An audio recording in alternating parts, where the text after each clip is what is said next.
दरम्यान फिल्म प्रोड्युसर्सच्या पश्चातापाचा पैसा लष्कराने स्वीकारावा का याबद्दल आम्ही माजी लष्करी अधिकाऱ्यांना बोलतं केलं. पाहूया कर्नल संभाजी पाटील यांना नेमकं काय वाटतंय.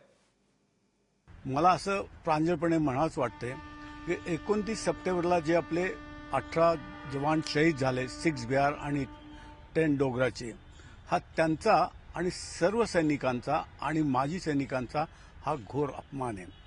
कम्युनिकेशन वर्ल्ड आहे. आज जवान सॅचिनमध्ये बसलाय, तो पण टीव्हीवरती हे न्यूज बघत असतोय.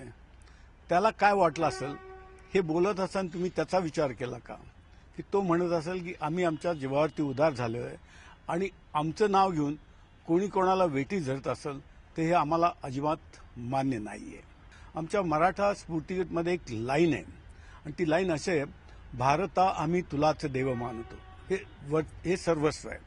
तर परत एकदा मी सर्व नेतागणांना विनंती करेन की तुमचं जे राजकारण आहे ते बाहेर ठेवा, सैन्याला त्यात अजिबात ओढू नका.